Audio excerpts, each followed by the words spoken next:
첫째는 우상이란 무엇인가 하는 것이에요. 종교개혁자 마틴 루터는 이런 얘기를 했습니다. 우상이란 당신의 마음이 매달리고 의지하는 것이 무엇이든 바로 그것이 당신의 하나님이다. 그러니까 우리의 탐심, 욕망, 집착, 갈망 속에 우리의 우상이 있다, 이렇게 말하는 것이죠. 그런데 이 탐심이 이제 우상숭배라고 할 때 우리가 어떤 대상을 탐하고 집착한다는 것은 그 대상이 매력적이라고 하는 것을 전제하는 것이죠.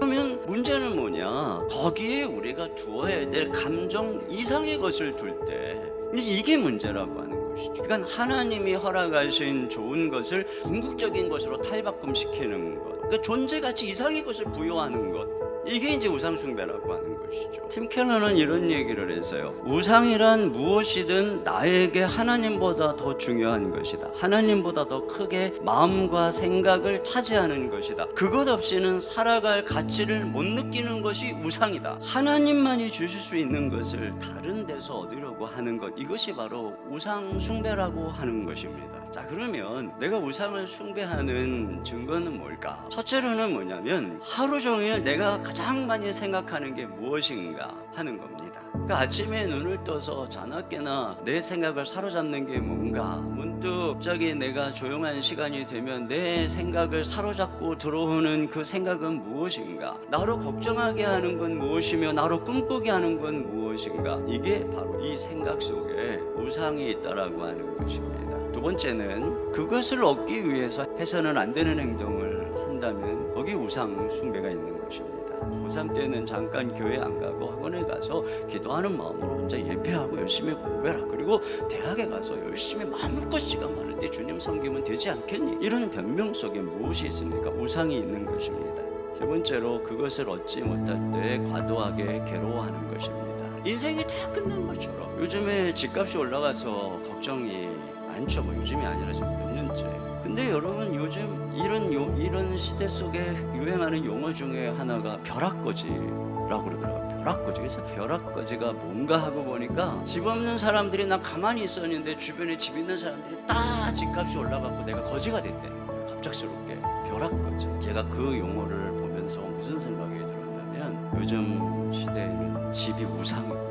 그러니까 우상 숭배를 멈추고 그를 하나님에서 끌어내지 않는 이상은 우리가 예수 그리스도를 왕으로 섬길 수가 없는 거예요. 그러니까 구약 시대에는 실제적으로 눈에 보이는 바알, 아세라 이 신상과 산당을 부수고 하나님을 섬기는 것이 신앙이었다면, 지금은 우리 마음속에 있는 이 수많은 우상들, 그것들을 과연 내가 부수는가? 거기에 우리의 싸움이 있는 것입니다. 자, 그러면 어떻게 우리의 마음의 우상을 제거할까? 우리가 첫째로는 하나님 말씀으로 돌아가야 돼요. 하나님은 자신을 말씀으로 계시하기 때문입니다. 형상을 만들어 하나님을 섬기면 우리의 욕심이 투영된 우상을 섬기는 결말로 갈 수밖에 없는 것입니다. 하나님의 말씀을 제쳐두면 종교는 내 마음의 탐욕을 대변하는 종교가 될 수밖에 없는 것입니다. 두 번째는 주님과 고독의 시간을 가져야 합니다.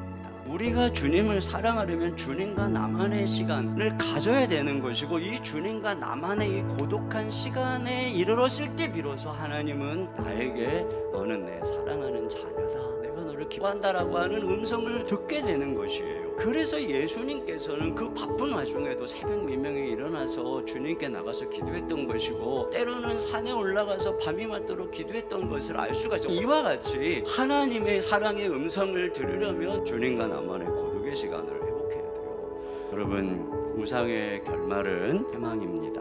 우리 마음의 우상 내려놓고 오직 하나님만 사랑하고 신뢰하고 걸어갈 때 주님이 우리 자손 만대 천대까지 복과 은혜를 베풀어 주실 줄로 믿습니다. 아멘.